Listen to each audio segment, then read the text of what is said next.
तो नमस्कार फ्रेंड। आज लेक्चर नंबर 17, जिसमें पिछले लेक्चर में हमने जो स्ट्रिंग के फंक्शन थे उसमें मेरे ख्याल से हमने मिड फंक्शन तक सारे फंक्शन, टोटल 12 फंक्शन हमने क्लियर कर दिए थे। मिड स्टेटमेंट एक बाकी रखा था, उसके बाद मैंने ये जो स्पेस वाला फंक्शन था वो भी आपको क्लियर करवा दिया था। ठीक है, तो आज हम वहीं से स्टार्ट करते हैं। तो इसके लिए मैं क्या कर रहा हूं, तो आज एक नया लेक्चर है, इसलिए मैं ये 16वां लेक्चर है उसको मैं कॉपी कर देता हूं, क्योंकि मुझे उसी में चेंजेस करने हैं। तो इसको मैं लेक्चर नंबर 70 में कन्वर्ट कर देता हूं। राइट, सो वहीं से हम शुरुआत आगे करने जा रहे हैं। ठीक है, ओके फाइन। ओके, तो यहां पे मैं क्या कर रहा हूं, मिड जो स्टेटमेंट है उसका एक एग्जांपल आपको करवा रहा हूं। सो यहां पे मैं लिख देता हूं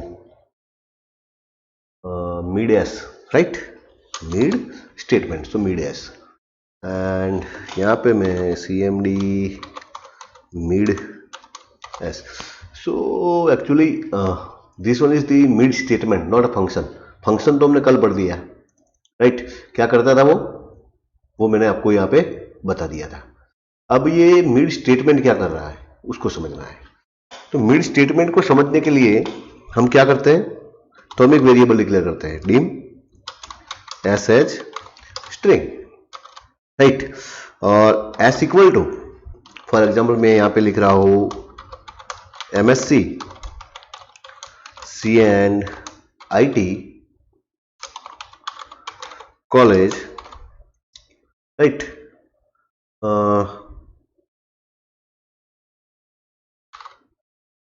पालनपुर, राइट।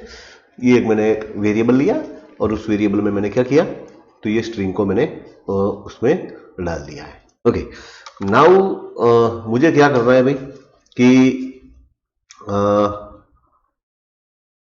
इन बिटवीन कुछ वर्ड मुझे डालना है। फॉर एग्जाम्पल कहीं पर भी मान लो कि मुझे कुछ वर्ड इन बिटवीन डालना है, with in that case I can use the mid statement. Mid statement क्या करेगा, तो कि मिड स्टेटमेंट जो है आपकी जो स्ट्रिंग है उस स्ट्रिंग के बीच में अगर आपको कोई वर्ड ऐड करना है तो आप कर सकते हैं। राइट, कैसे, for example like this, C mid, okay, कौन सी स्ट्रिंग, तो कि एस वाली स्ट्रिंग। सो एस कहां से शुरुआत करनी है आपको, तो कि भाई एक काम करते हैं हम, ये 1 है, यहां पे 1 2 3 4 5 6 7 8 9 10 11 12 13 14 15, उसके बाद में 16 नंबर पे IT लिखा हुआ आना चाहिए। क्या लिखा हुआ आना चाहिए, IT, राइट। और फॉर एग्जांपल टेक्नोलॉजी, क्या करना है, हमें टेक्नोलॉजी ऐड करना है बीच में, MSc CNIT technology college Palanpur, right. So यहां पे मुझे करना है, तो ये इंडेक्स कौन सी है, तो फिर से मैं काउंट कर देता हूं, 1 2 3 4 5 6 7 8 9 10 11 12 13 14 15, राइट, और 16 से स्टार्ट होना चाहिए, राइट। सो मैं यहाँ पे इंडेक्स दूंगा उसकी 16, राइट, इक्वल टू क्या देना है आपको, टेक्नोलॉजी। सो मैं लिखता हूं यहाँ पे टेक्नोलॉजी और एक स्पेस दे देता हूं, क्यों, क्योंकि उसके बाद टेक्नोलॉजी और कॉलेज के बाद में एक स्पेस आना चाहिए। सो मैंने स्पेस ऐड कर दी है और जस्ट उसको छोड़ देता हूं। तो यहाँ पे मैंने क्या किया, मिड स्टेटमेंट में कुछ मैं नया डालने जा रहा हूं, तो मिड स्टेटमेंट को मैंने पहले रखा है फिर इक्वल टू किया है, राइट। और उसके बाद में मैं क्या कर रहा हूं, ये जो हमारी एस की वैल्यू है उस एस की वैल्यू में txt डेटा डॉट टेक्स्ट, जो कि हमारा टेक्स्ट बॉक्स है, उसमें मैं ये एस की जो वैल्यू है उसको मैं डिस्प्ले करवा रहा हूं। क्लियर, देखते हैं ये काम होता है कि नहीं होता है। So mid S, you can see MSc CNIT technology, हाँ कॉलेज निकल जाता है बाद में, राइट, टेक्नोलॉजी कॉलेज पालनपुर। तो बीच में वो ऐड तो होता है, लेकिन जो बाकी के जो भी वो कैरेक्टर है वो कैरेक्टर बीच में से निकल जाएंगे। ठीक है, तो ये मीड एस का यूज है, वो आपको यूज करना है तो आप कर सकते हैं। ये तो इसमें था तो मैंने आपको पढ़ा दिया है। ठीक है, ओके फाइन। देन एक और फंक्शन है str। ये फंक्शन क्या करता है, तो यहां पे लिखा हुआ है return the string representation of the number. क्या करता है, अब इसको समझना थोड़ा मुश्किल है, अगर आप समझ सकते हैं तो देखते हैं। चलो कैसे, मतलब कि अगर आपके पास कोई नंबर है, मतलब कि अगर आपके पास कोई नंबर है और उस नंबर को अगर आप 1 मिनट, जो आपके पास वो नंबर है उसको आप स्ट्रिंग में कन्वर्ट करवाना चाहते हैं। समझ रहे हो मेरी बात को, कोई भी नंबर हो उसको अगर आप स्ट्रिंग में कन्वर्ट करवाना चाहते हो तो उस केस में आपको कौन सा फंक्शन यूज करना है, str फंक्शन। फॉर एग्जांपल, तो इसके लिए मैं एक बटन की कॉपी कर लेता हूं। राइट, वैसे ये करने की जरूरत नहीं है, डायरेक्टली भी होता है, लेकिन फंक्शन है तो हम उसका जस्ट यूज सीख लेते हैं। सो cmd str, फाइन। मान लो कि मेरे पास एक नंबर है डीम t एज इंटेजर और t के अंदर मैं वैल्यू डाल रहा हूं 1000। राइट, तो अब आपको पता है कि ये 1000 किस फॉर्म में है, इंटीजर के फॉर्म में है। अब इसको आपको कन्वर्ट करना है, किस में करना है, स्ट्रिंग में। तो उस केस में आप ऐसा कर सकते हैं txt data dot text equal to str 1000 means you can say t। तो क्या होगा, ये t में जो नंबर है वो नंबर कन्वर्ट हो जाएगा, किस में कन्वर्ट होगा, स्ट्रिंग में कन्वर्ट होगा, और स्ट्रिंग फिर किस में जाएगी, टेक्स्ट बॉक्स में जाएगी। चलो देखते हैं, कॉन्सेप्ट क्लियर। वैसे ये करने की कोई जरूरत नहीं है, आप डायरेक्टली भी अगर लिखते हैं डजंट मैटर, वो टेक्स्ट बॉक्स एक्सेप्ट कर लेगा, उसकी कोई जरूरत नहीं है। Okay fine. Now again important, बहुत ही important, that is strcomp। strcomp क्या कर रहा है, कंपेयर टू स्ट्रिंग, दो स्ट्रिंग को वो कंपेयर करता है। राइट, मेरे ख्याल से सी लैंग्वेज में भी ये फंक्शन था strcmp, I think so. Right, strcmp। तो वैसे ही ये काम करेगा strcomp। तो उसको भी हम देख लेते हैं कि दोनों स्ट्रिंग को इक्वल है या नहीं है। तो इसके लिए मैं क्या कर रहा हूं, ओके फाइन, ये दो स्ट्रिंग है txt str1 और txt str2, उसका हम यूज करते हैं। तो फाइंड वाले बटन को कॉपी कर देते हैं और पेस्ट कर देते हैं, और यहां पे मैं क्या लिखता हूं, strcomp।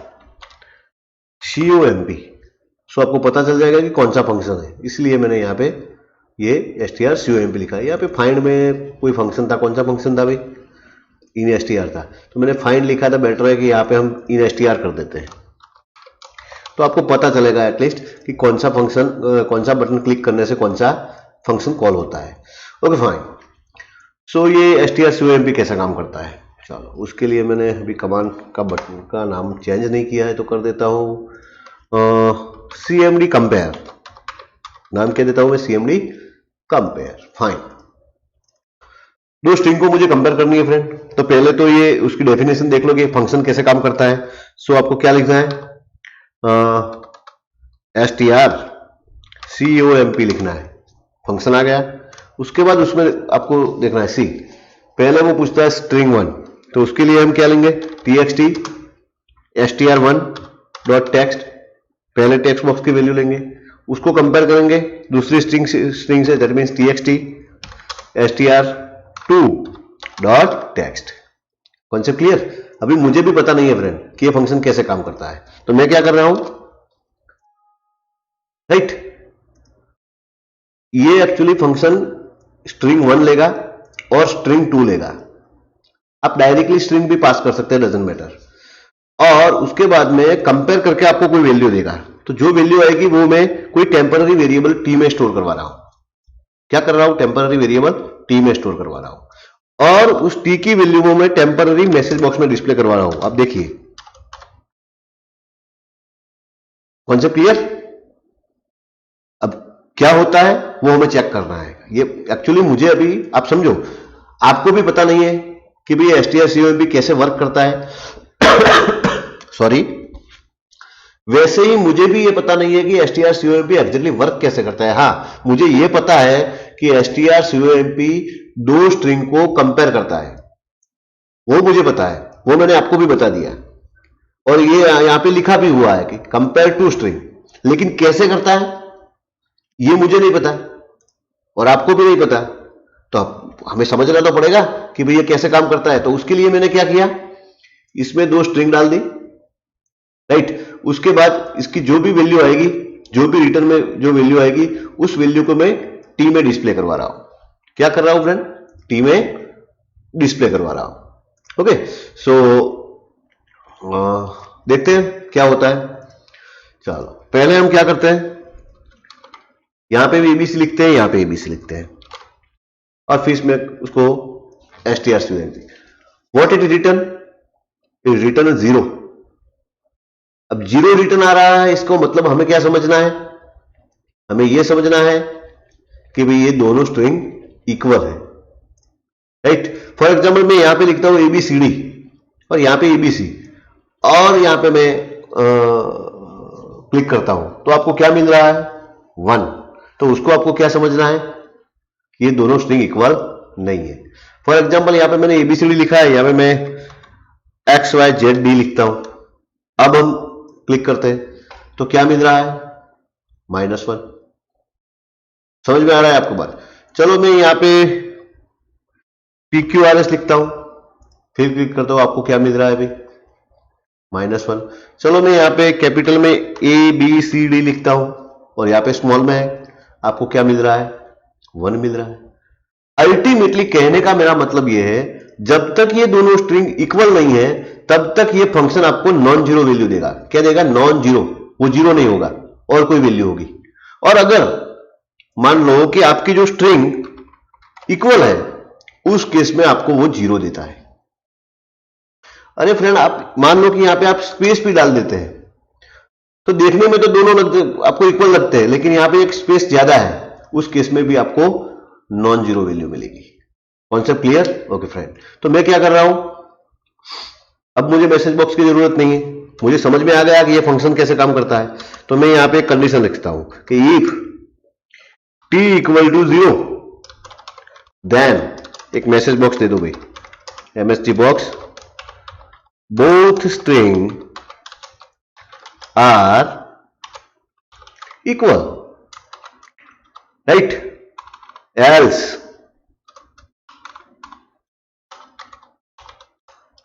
फिर से message box, both string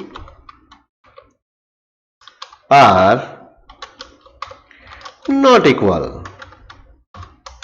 concept clear है? और एक हमारा इफ को हमें कंप्लीट करना है, सो एंड इफ। कोई डाउट? क्या करेगा ये फंक्शन? तो कि ये फंक्शन सबसे पहले ये दोनों स्ट्रिंग को कंपेयर करेगा, अगर दोनों इक्वल होगी तो टी में क्या आएगा भाई? 0 आएगा, और 0 आएगा तो क्या होगा? ये मैसेज प्रिंट होगा। और 0 नहीं आएगा तो कब नहीं आएगा? जब ये दोनों इक्वल नहीं होगी, उस केस में एल्स में जाएगा और क्या प्रिंट करेगा? मैसेज बॉक्स में डिस्प्ले करेगा both string are not equal. चलो देखते हैं कि ऐसा होता है कि नहीं होता है।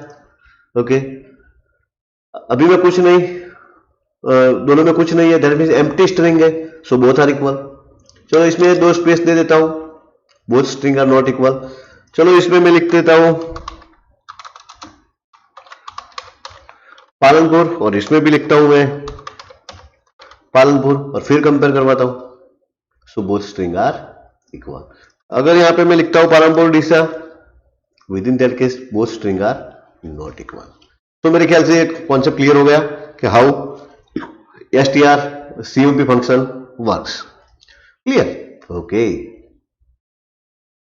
अब ये दूसरा फंक्शन है, ये स्ट्रिंग वाला फंक्शन, इसको मैं बाद में लेता हूं क्योंकि मुझे इसका अभी पता नहीं है, मैं थोड़ा इसको समझ लेता हूं। लेकिन पहले जो मुझे पता है वो तीन फंक्शन में ले लेता हूं, that is value, character and ASCII. ये इंपॉर्टेंट है, तीनों फंक्शन। ठीक है, तो देख लेते हैं कैसे काम करता है। सो इसके लिए हम जाते हैं फिर से यहाँ पे प्रोजेक्ट में, और मैं यहाँ पे और तीन बटन की कॉपी कर देता हूं।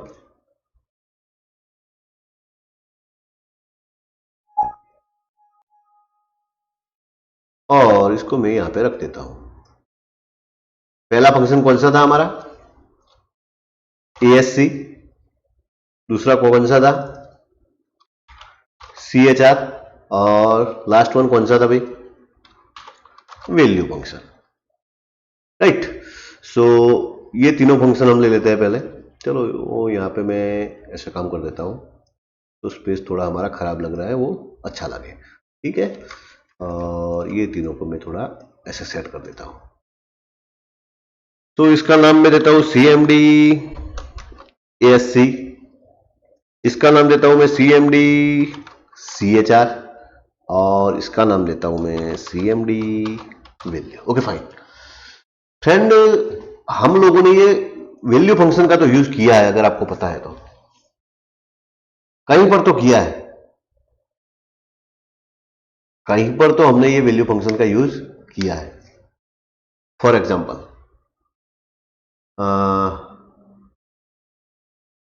काम करता हूं मैं, इसको यहां से हटा देता हूं और इसको यहां पेस्ट कर देता हूं, यहां पे थोड़ा मुझे मेरे लिए अच्छा रहेगा। क्यों, क्योंकि ओके। अब ये वैल्यू फंक्शन को मुझे क्या करवाना है समझ लो, पहले मैं इसको बता देता हूं, आपको समझा देता हूं। तो मुझे ये जो दोनों स्ट्रिंग है उसका सम करना है। क्या करना है मुझे, सम। फॉर एग्जांपल जब मैं इसको रन करता हूं, मान लो कि यहां पे मैं 10 देता हूं और यहां पे मैं 20 देता हूं, राइट। और फिर मैं ये बटन पर क्लिक करूं तो मुझे 30 डिस्प्ले होना चाहिए। क्या होना चाहिए, 30। दैट मीन्स दोनों टेक्स्ट बॉक्स में जो वैल्यू है उसका मुझे क्या करना है, सम करना है। Fine, okay. अब आपको पता है ना टेक्स्ट बॉक्स में जो वैल्यू होती है वो कौन से फॉर्मेट में होती है। ओके चलो, आपको पता नहीं है, ठीक है, चलो देख लेते हैं। तो वैल्यू बटन पे क्लिक होगी तो क्या करना है हमें, तो आप बोलेंगे सर एक काम करो, आप मैसेज बॉक्स ले लो। तो MST बॉक्स मैंने ले लिया, फिर आप लिखो TXT str1 डॉट, उसकी टेक्स्ट ले लो। फिर TXT str2 डॉट टेक्स्ट, उसकी टेक्स्ट ले लो और बीच में से सम कर दो। यही किया ना मैंने, टेक्स्ट बॉक्स 1 में से मैंने टेक्स्ट ली और फिर मैंने टेक्स्ट बॉक्स 2 में से टेक्स्ट ली, और दोनों का मैंने क्या किया, उसमें बीच में प्लस लिख दिया, दोनों का सम हो जाएगा और मैसेज बॉक्स में वो डिस्प्ले हो जाएगा। चलो होता है कि नहीं होता है देखते हैं, चलो 10 एंड 20 क्या रहा है, दो स्ट्रिंग ज्वाइंट हो रही है, सम नहीं हो रहा है फ्रेंड। अब ऐसा क्यों हो रहा है, इसका रीजन ये है, तो इसका रीजन ये है कि जब आप टेक्स्ट बॉक्स में कुछ भी लिखते हैं वो बाय डिफॉल्ट स्ट्रिंग कंसीडर करता है, क्योंकि टेक्स्ट बॉक्स में तो हम कुछ भी लिख सकते हैं ना, अल्फाबेट भी लिख सकते हैं, स्पेशल कैरेक्टर भी दे सकते हैं और हम नंबर भी दे सकते हैं। तो एक्चुअली टेक्स्ट बॉक्स जो है वो जो अपनी टेक्स्ट जो है, जैसे उसका नाम है, उसकी प्रॉपर्टी का नाम ही टेक्स्ट है, तो वो एक स्ट्रिंग की तरह उसको कंसीडर करता है।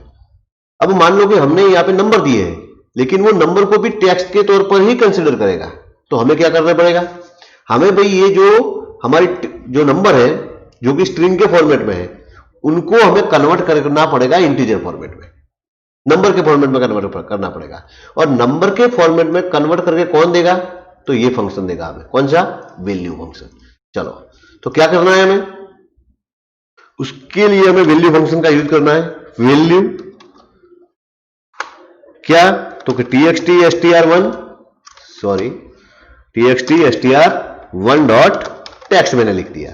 अब ये वैल्यू फंक्शन क्या करेगा, तो क्या आपने जो अंदर स्ट्रिंग दी है उस स्ट्रिंग को नंबर में कन्वर्ट कर देगा। अब ये नंबर हो गया प्लस, सॉरी इसकी मैं कॉपी कर देता हूं, पेस्ट कर देता हूं और यहां पे लिख देता हूं मैं str2, यानी कि दोनों नंबर में कन्वर्ट हो गए और फिर उसके बीच में क्या हुआ, सम हुआ और जो आंसर आया वो किसमें गया, मैसेज बॉक्स में। चलो देख लेते हैं भाई होता है कि नहीं होता है। 10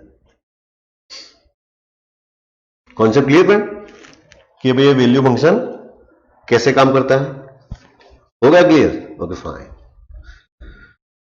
अब हमें समझना है और दो फंक्शन को जिसका नाम है ask and character. Clear, okay.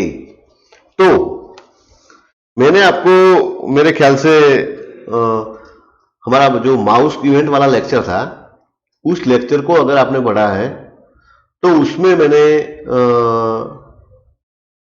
आपको कुछ बोला था आस्की वैल्यू के बारे में। क्या बोला था, ASCII value, right, what is ASCII value, कुछ डिस्कशन हमने की थी, राइट, आस्की वैल्यू के बारे में हमने डिस्कशन की थी। Now what is ASCII value, ये आस्की वैल्यू क्या है, एक्चुअली इसका फुल फॉर्म क्या होता है, American standards code for information interchange, American standard code for information interchange.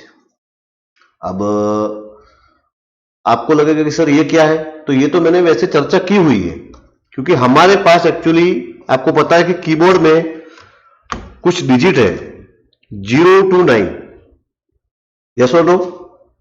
उसके बाद हमारे पास स्मॉल लेटर है A to Z, उसके बाद हमारे पास कैपिटल लेटर है A to Z और हमारे पास कुछ स्पेशल कैरेक्टर्स है जैसे स्पेस है, जैसे स्लेस है, जैसे बैकस्लेस, स्लेस है, जैसे प्लस है और जैसे इक्वल टू है, राइट। ये सारे बहुत सारे स्पेशल कैरेक्टर हमारे पास है, स्टार व्हाटएवर। तो ये सारे स्पेशल कैरेक्टर, ये कैपिटल में A to Z कैरेक्टर और इस ये स्मॉल में A to Z कैरेक्टर और ये डिजिट, ये सारों की अपनी अपनी एक यूनिक वैल्यू होती है। जैसे कि 0 है तो उसकी आस्की वैल्यू 48 है, उसके बाद 1 की 49, 2 की 50, राइट। ऐसे आगे बढ़ेंगे तो 9 की आपको मिलेगी 57। वैसे ही ये सारे जितने कैरेक्टर हैं उनकी अपनी अपनी एक आस्की वैल्यू है। उसके लिए अगर आपको लेक्चर को पढ़ना है तो मेरा माउस इवेंट वाला जो लेक्चर है उसको आपको पढ़ना है तो आपको ये सारा क्लियर हो जाएगा।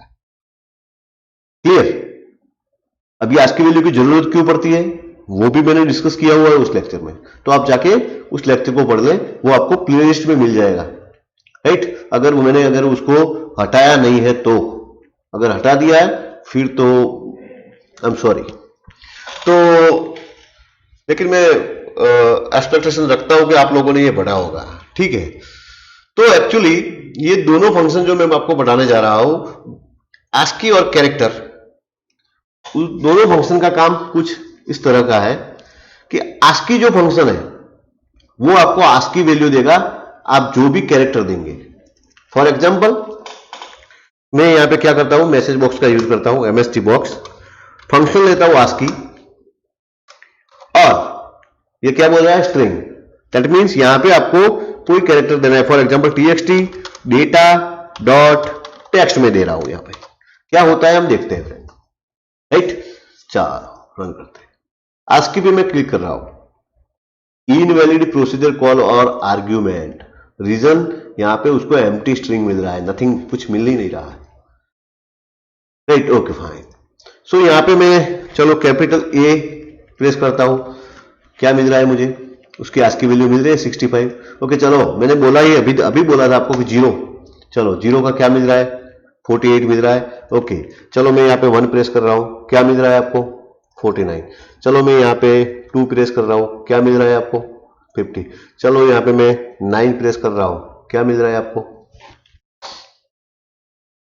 57। समझ में आ रही है बात, कॉन्सेप्ट क्लियर, ओके। वैसे ही मैं स्मॉल है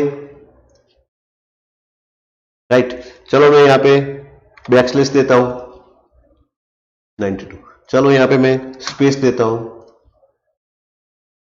तो आपको पर्टिकुलर जो आप जो कैरेक्टर देंगे उसके अकॉर्डिंग वो उनकी जो आस्की वैल्यू होगी, वो आस्की वैल्यू आपको ये फंक्शन देगा। कौन सा function? ASC function. Concept clear? और इसमें लिखा हुआ है return a integer corresponding to the character code. आपको इंटीजर के बदले में उसको समझना है आस्की। Concept clear friend? और ये जो फंक्शन है उससे टोटली ऑपोजिट है। उस केस में आपको क्या देना है? आपको कोई आस्की वैल्यू देनी है, उस वैल्यू के हिसाब से आपको वो कैरेक्टर देगा। क्या देगा? कैरेक्टर देगा। चलो देखते हैं, उसको भी देख लेते हैं हम कैसे काम करता है। Okay fine. सो इसके लिए अगेन है कैरेक्टर पे जाता हूं। यहां पे भी मुझे ऐसा ही कुछ लिखना है, मैसेज बॉक्स। सो कैरेक्टर कहां से लेना है? txt data dot text. Concept clear है? तो यहां पे आपको अब टेक्स्ट बॉक्स में क्या डालना है? कोई आस्की वैल्यू डालनी है। ठीक है, ओके। चलो क्या मैं करूं, यहां पे 48 लिखूं। ओके, क्या मिलेगा मुझे? 0। यहां पे मैं 57 लिखता हूं, क्या मिल रहा है मुझे? 9। हाँ, यहां पे मैं फॉर एग्जांपल 13 लिख रहा हूं, दैट इज एंटर की मेरे ख्याल से। तो एंटर की का कोई सिंबल वो नहीं है, तो आपको यहाँ पे कुछ डिस्प्ले नहीं हो रहा है।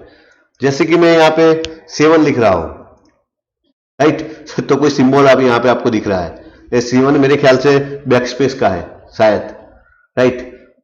तो फॉर एग्जाम्पल मैं यहाँ पे 97 लिख रहा हूं, तो आपको वहां पे है ना इसके अकॉर्डिंग जो कैरेक्टर है वो मिल रहा है स्मॉल है। फॉर एग्जाम्पल मैं यहाँ पे 65 लिख रहा हूं, तो आपको उसके अकॉर्डिंग जो कैरेक्टर होगा वो मिलेगा, that is the capital A. Concept clear? ये बात समझ में आ रही है कि ये कैसे काम कर रहा है, राइट? ओके। सो ये थे सारे स्ट्रिंग रिलेटेड फंक्शंस में। अब मेरे ख्याल से कोई स्ट्रिंग रिलेटेड फंक्शन बाकी नहीं रहता है। Okay, yes fine. स्ट्रिंग अभी बाकी है, तो उसकी हम डिस्कशन, उसका भी डिस्कशन कर देते हैं कैसे काम करता है ये स्ट्रिंग फंक्शन। ठीक है, ये लिखता है कि भाई it's return a string consisting of a repeated character, right. तो वो आपको स्ट्रिंग देगा, नथिंग एल्स। मतलब कि ये जो फंक्शन है वो str की तरफ काम करेगा, तो उसको समझने की जरूरत नहीं है। आप str के बदले में ये फंक्शन का यूज कर सकते हैं, nothing, just a string. Okay, so I think so मैंने 20 जो फंक्शंस है वो आपको यहाँ पे डिस्कस किए हैं। अब जब आपको एग्जाम में अगर कोई पूछता है कि भाई अगर एग्जाम में पूछता है कि भाई explain the string related function, तो आपको 20 फंक्शन को एक्सप्लेन नहीं करना है। आपको क्या करना है, तो आपको मार्क्स के हिसाब से आपको जितना सही लगे उतना ही फंक्शन को एग्जाम्पल के साथ आपको वहां पे डिस्कस करना है। मैंने आपको 20 फंक्शन इसलिए बताया कि आपको पता होना चाहिए कि इतने सारे फंक्शन, और इससे भी ज्यादा फंक्शन अवेलेबल है। मैंने तो 20 ही आपको बताया, उससे भी ज्यादा फंक्शन हो सकता है, वीबी लाइब्रेरी में अवेलेबल है, उसका आप यूज कर सकते हैं फ्रेंड। कॉन्सेप्ट क्लियर हो गया फ्रेंड आपका? ओके, सो अब चलते हैं हम मैथमेटिकल फंक्शन की ओर, क्योंकि ये भी फंक्शन बहुत ही इंपॉर्टेंट है मैथमेटिकल में, राइट। सो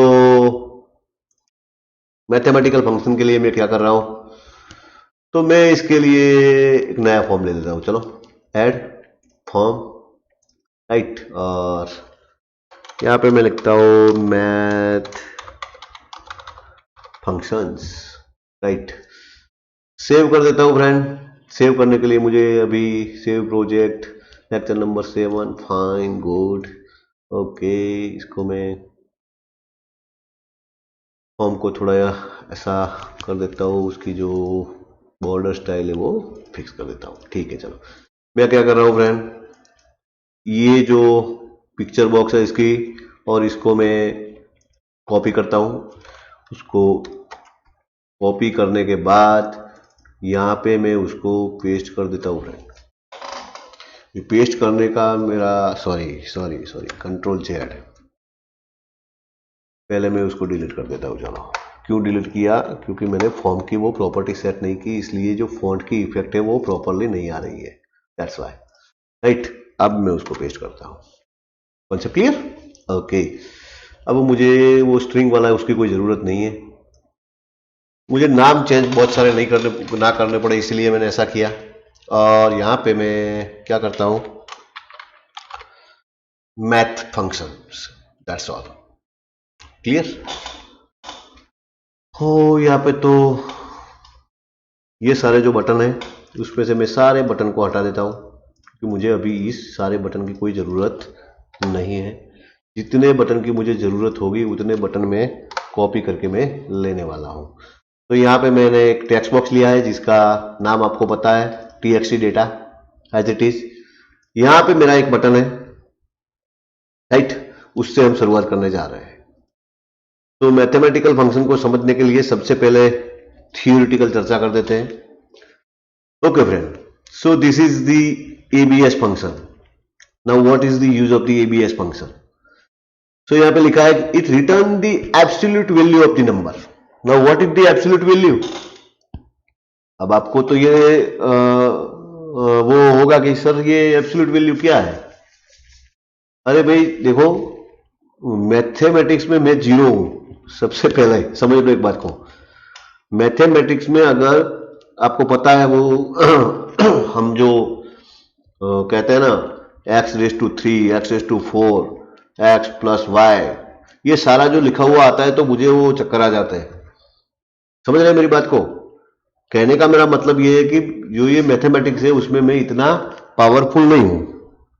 तो ये जो सारे फंक्शंस है उस फंक्शन का भी मुझे आइडिया नहीं है ज्यादा, राइट, लेकिन मैंने ये सबको उसका आइडिया थोड़ा कुछ गेट कर लिया है, तो आपको मैं अच्छी तरह से समझा सकूं। सबसे पहले अगर कोई मुझे पूछे व्हाट इज एब्सोल्यूट नंबर, अब मुझे क्या पता भी व्हाट इज एब्सोल्यूट नंबर, मैं तो मैथ्स का स्टूडेंट नहीं हूं, लेकिन हमें पता होना चाहिए क्योंकि हम कंप्यूटर साइंस में everywhere there is a maths, everywhere there is a maths.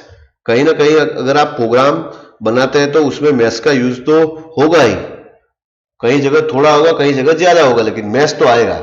Okay, अब मैं एब्सोल्यूट वैल्यू आपको क्लियर करवा देता हूं। एब्सोल्यूट नंबर ये है फ्रेंड, अगर आप मान लो कि कोई भी नंबर बोलते हो, चलो मेरे पास है 120, तब इसका एब्सोल्यूट वैल्यू क्या होगा? तो उसका एब्सोल्यूट वैल्यू 120 ही होगा। कॉन्सेप्ट क्लियर हो गया आपका? अगर आपके पास कोई नंबर है -15, तो इसका एब्सोल्यूट क्या होगा? तो इसका एब्सोल्यूट होगा 15। मैथमेटिकल लैंग्वेज मुझे पता नहीं है, लेकिन मुझे प्रैक्टिकली मुझे पता है कि आप कोई भी number low, right, whether it is positive और इट इज नेगेटिव, चाहे वो नंबर नेगेटिव हो या पॉजिटिव हो, एब्सोल्यूट फंक्शन आपको उसको पॉजिटिव में कन्वर्ट करके दे देगा। अगर पॉजिटिव है तो भी पॉजिटिव देगा, अगर नेगेटिव है तो भी वो पॉजिटिव नंबर देगा। तो it is called absolute number. उसको क्या बोलते हैं हम? Absolute number. सो चलो इसको हम एबीएस में कन्वर्ट कर देते हैं, एबीएस, और यहां पे मैं लिखता हूं एबीएस। सो एमएसटी बॉक्स, राइट, एबीएस जो हमारा फंक्शन है, और उसमें हम क्या करते हैं, txt डेटा डॉट टेक्स्ट। अगर इसमें कोई एरर नहीं आती है तो अच्छी बात है, otherwise we have to convert it into the integer. आपको उसको वैल्यू नंबर में कन्वर्ट करना पड़ेगा। विदाउट नंबर ये हो सकता है एरर दे, अगर नहीं देता है तो अच्छी बात तो नहीं बोल सकते, मेरे ख्याल से तो वो बुरी बात ही है। वीबी की सबसे बुरी बात मुझे यही लगती है कि वो एरर ज्यादा नहीं देता। एरर देना ही चाहिए, तभी तो प्रोग्रामर के माइंड का कॉन्सेप्ट क्लियर होगा कि कहाँ कहाँ एरर आ सकती है और कहाँ कहाँ वो बैड प्रोग्रामिंग कर रहा है। एरर तो आनी ही चाहिए। हाँ, ऐसी एरर कितनी आ सकती है? ज्यादा से ज्यादा 40-50 टाइप की अलग अलग एरर आ सकती है। एक एक बार अगर आपने एरर सॉल्व करने का सीख लिया तो आपको एरर रिपीट होगी ही नहीं। फॉर एग्जाम्पल, आपको पता है कि मैं क्या कर रहा हूं, तो मैं यहाँ पे लाइव इंप्लीमेंटेशन करता हूं, राइट, आपके सामने। मैं यहाँ पे कोई रेडीमेड बनाया हुआ आपके साथ डिस्कस नहीं कर रहा हूं, राइट ना। क्यों नहीं कर रहा हूं? अगर बनाया हुआ पहले से मैं बना के अगर आपको यहाँ पे रीड करके बोल देता कि भाई ये ऐसे ऐसे काम करता है, तो आपको समझने में दिक्कत होती। तो मैं क्या कर रहा हूं, मैं लाइव इंप्लीमेंटेशन करता हूं।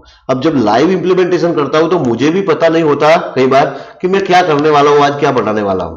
मुझे उतना ही पता था आज कि मुझे आज मैथमेटिकल फंक्शन डिस्कस करना है।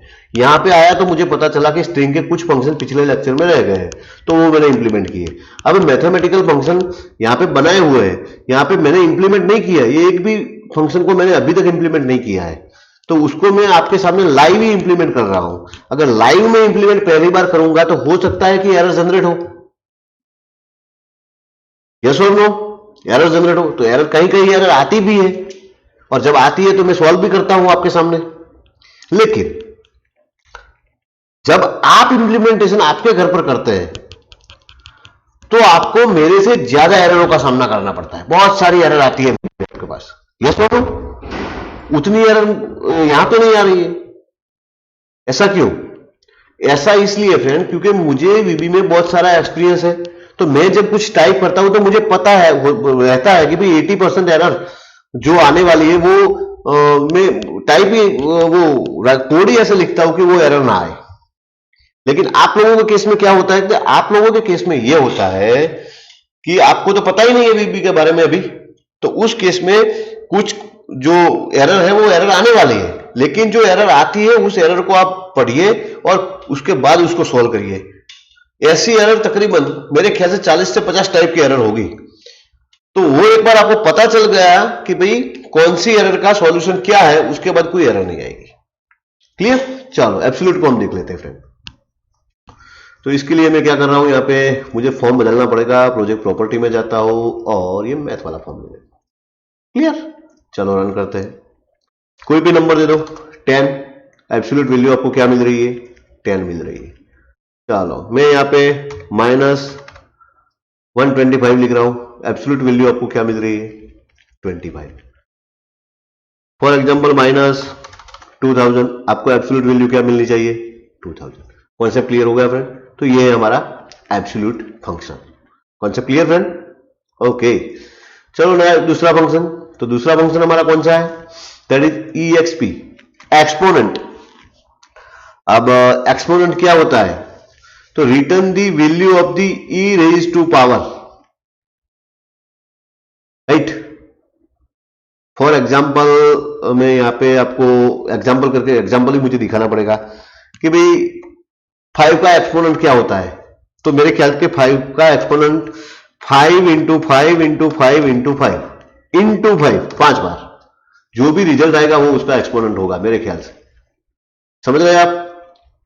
मेरे ख्याल देखते हैं वो फंक्शन कैसे काम करता है। ठीक है, ओके। तो उसके लिए मैं यहाँ पे इसकी कॉपी कर देता हूं, देन यहां पर भी पेस्ट करता हूं उसको, और यहां पे मैं लिखता हूं EXP, एक्सपोनेंट। सो CMD EXP, वो ही काम करना है, इसकी कॉपी करनी है हमें भाई, और कुछ करने की जरूरत नहीं है। और यहां पे मुझे लिखना है सिर्फ EXP, राइट। चलो देख लेते हैं। यहां पे मैं क्या कर रहा हूं, 5 एक्सपोनेंट,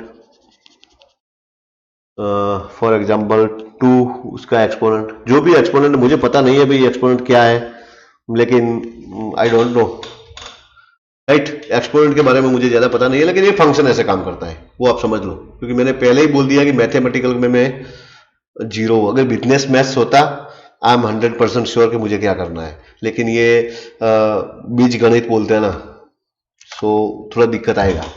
डजंट मैटर कौन सा फंक्शन कैसे काम करता है, आप हो सकता है आपको ये सारा पता हो। Okay, most important that is the round function friend, most important.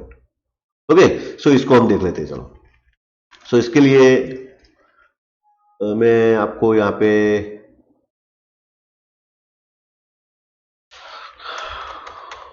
मैंने कई बार यूज किया है लेकिन पढ़ाया नहीं है आपको, तो मैं इस फंक्शन को भी आपको डिस्कस करके बता देता हूं कि ये राउंड फंक्शन कैसे काम करता है। सो CMD अराउंड, राइट। सो राउंड फंक्शन फ्रेंड कैसे काम करेगा? तो मान लो कि मेरे पास कोई वेरिएबल है और मैं एक काम करता हूं, फॉर एग्जाम्पल यहां पे लिखता हूं x equal to 17 divided by 3, समझ रहे हैं आप? किसी नंबर को मैं डिवाइड करता हूं 70 डिवाइडेड बाय 3 और उसकी जो वैल्यू आती है उसकी वैल्यू को मैं txt डेटा में मैं सेट करवा रहा हूं। क्या कर रहा हूं? Sorry, txt data dot text equal to ये एक्स वाली वैल्यू को उसमें मैं स्टोर करवा रहा हूं। अब होता क्या है वो देख लो आप देख रहे हैं यहां पे क्या आया 5.66666666 राइट, ये उसका आंसर है। क्लियर? 70 को अगर आप 3 से डिवाइड करते हैं तो आंसर यही आएगा ना। पॉइंट के बाद कितने डेसिमल प्लेसेस आते हैं? 1 2 3 4 5 6 7 8 9 10 11 12 13 14 15 15 डेसिमल प्लेसेस आ रहे हैं। सो देखने में वो थोड़ा अच्छा नहीं लगता है फ्रेंड। तो उस केस में आप क्या कर सकते हैं? उस केस में आप इसको राउंड कर सकते हैं। राउंड मतलब कैसे राउंडिंग करना है? सो राउंड में सबसे पहले आपको क्या लेना है? नंबर देना है। पहली आर्ग्यूमेंट वो मैंने दे दी x। अब उसके बाद पॉइंट के बाद कितने डेसिमल प्लेसेस आने चाहिए? तो जनरली हम 2 का यूज करते हैं। 7 पॉइंट बाद में 2 समथिंग, तो मैं यहां पे 2 लिख लेता हूं। अब आपको जो आंसर मिलेगा वो देख लो आप कौन सा मिल रहा है। You can see 5.67। समझ में आ रही है बात? सम टाइम अगर आपको ऐसा लगता है कि सर नहीं मुझे तो इंटीजर में आउटपुट मिलना चाहिए, तो आप यहां पे 0 भी लिख सकते हैं। अगर 0 हो जाएगा तो फिर आउटपुट क्या आता है वो देख लो आप 6। अब 6 क्यों आया समझो। यहां पे मैंने 2 रखा था तो आउटपुट क्या आता था वो भी आप देख लो 5.67 राइट। अब देखो आप, अब मैं क्या कर रहा हूं यहां पे 2 की जगह 1 कर रहा हूं, तो आप क्या आना चाहिए? 5.6 आना चाहिए। क्या आ रहा है? 5.7। क्यों ऐसा क्यों हो रहा है? तो ऐसा इसलिए हो रहा है फ्रेंड क्योंकि 5.67 था। क्या था? 67। तो वो 7 जो था वो 5 से ज्यादा था, इसलिए उसने राउंडिंग कर दिया और 6 को 7 बना दिया। अब अगर मैं यहां पे आंसर आ रहा है 5.7 और मैं अगर राउंडिंग 0 से करवाता हूं तो होगा क्या कि ये 7 है तो ऑटोमेटिकली ये क्या अगर ये 5 से कम होता तो ये 5 ही रहता, लेकिन ये 5 और 5 से ज्यादा है, उस केस में ये क्या हो जाएगा? 6 हो जाएगा। That's why it's become a 6। Concept clear? तो यहां पे मैं 2 ही रह देता हूं, that is good, you can see. Clear? Okay. अब कितने फंक्शन बाकी रह गए? प्राइवेट तो हो गया। अब हमारे पास और भी बहुत सारे फंक्शन है, तो मैं इसको मैं क्या करता हूं? ओके यस, रैंडम नंबर आपको पता है फिर भी ले लेता हूं just for your knowledge. That is RND, CMD, RND और रैंडम वॉट एवर। ये क्या देगा आपको? So TXT data dot text equal to, उसको कुछ नहीं करना है, सिर्फ RND फंक्शन ऐसे ही काम करता है। हाँ, इसके बीच में आप नंबर दे सकते हो। ये नंबर ये कैसे काम करता है वो फिर बाद में हम देखते हैं। मैं अभी सिर्फ उसमें नंबर नहीं देता हूं, RND। आप देखो क्या होता है। फिर again again again again again again कोई ना कोई रैंडम नंबर देगा। अब रैंडम नंबर जनरेट कैसे होता है? Depending on the time and date. आप देख रहे हैं यहां पर करंट टाइम एंड डेट के आधार पे यहां पे रैंडम नंबर जनरेट करके वो आपको दे देगा। क्लियर? ओके। अगर हम यहां पर कोई नंबर सप्लाई करते हैं तो 1000 फॉर एग्जांपल 1000, तो क्या होता है वो भी देख लो। कुछ ज्यादा यहां पे फर्क नहीं पड़ रहा है, नजर में मैंने कभी किया नहीं है, या तो दिखा तो मैंने कर दिया यहां पे। फॉर एग्जांपल मैं यहां पे कर देता हूं -500। What happen? समथिंग कुछ इफेक्ट तो हो रही है लेकिन पता नहीं क्या हो रहा है, वो देखना पड़ेगा। राइट? सो हम बाय डिफॉल्ट कुछ यहां पे सप्लाई नहीं करेंगे, जस्ट रैंडम आपको नंबर मिल जाएगा। Concept clear friend? ओके, तो ये हमारा हुआ रैंडम फंक्शन। तो just wait friend, I have one call. जी सर। हेलो हेलो ना, बैठो बैठो ले आओ।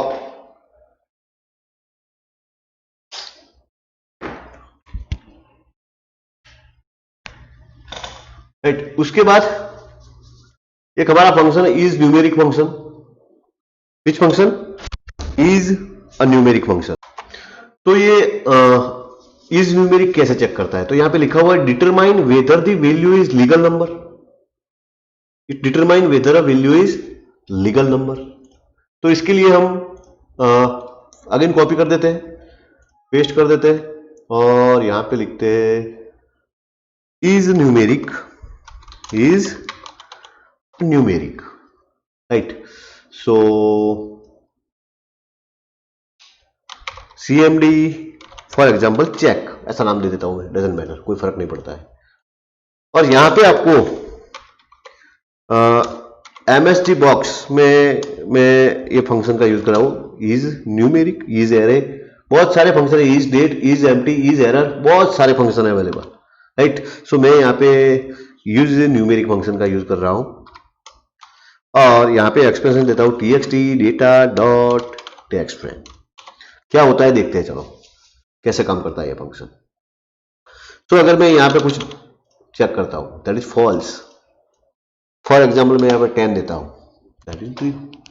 अगर ये नंबर होगा तो आपको ट्रू रिटर्न करेगा, अगर ये नंबर नहीं होगा तो आपको ये फंक्शन क्या रिटर्न करेगा? फॉल्स रिटर्न करेगा। कॉन्सेप्ट क्लियर हो गया friend? Okay, good. Then fix, what is fix?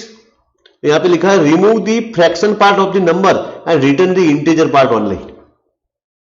Right, मतलब कि अगर आप इस फंक्शन का यूज कर रहे हो just like round function, round function में थोड़ी फ्लेक्सिबिलिटी थी, यहां पे फ्लेक्सिबिलिटी नहीं होगी। राइट, यहां पे आपको फ्लेक्सिबिलिटी देखने को नहीं मिलेगी। सो यहां पे मैं लिखता हूं CMD फिक्स। राइट, और जब यहां पे क्लिक होगा तो होगा क्या? तो txt डेटा डॉट टेक्स्ट, इस टेक्स्ट बॉक्स में मैं क्या कर रहा हूं, कोई भी नंबर जो कि फॉर एग्जांपल 17 डिवाइडेड बाय 3, उसको हम क्या कर रहे हैं, उसकी वैल्यू के अंदर सेट करवा रहे हैं। देखते हैं what will be the output. So here मैं क्लिक कर रहा हूं फिक्स पे, वैल्यू अभी तक फिक्स नहीं हो रही है। आप देख रहे हैं यहाँ पे आपको प्रॉपर आउटपुट दिखने को मिल रहा है क्योंकि मैंने अभी तक फिक्स जो हमारा फंक्शन है वो फंक्शन का यूज नहीं किया है। अब मैं क्या कर रहा हूं, तो अब मैं यहाँ पे वो फंक्शन का यूज कर रहा हूं दैट इज फिक्स, उसके बीच में मैं यहाँ पे नंबर को सप्लाई कर रहा हूं। ठीक है, okay fine. Now see the output, you can see it fix the fraction part and only provide you the integer part, right? Okay friend, तो आज का लेक्चर हम यहीं पे समाप्त करते हैं। मेरे पास और भी अभी मानो ना 6 फंक्शन मैंने डिस्कस किए हैं, उसके बाद टोटल 14 फंक्शन है, तो ये भी मुझे डिस्कस करना है और उसके बाद मेरे पास कुछ डेट और टाइम रिलेटेड फंक्शन है, वो भी मुझे डिस्कस करना है। तो मैं अगले लेक्चर में आपको ये सारे डिस्कस करके आपको चर्चा करूंगा। ठीक है, ओके, थैंक यू।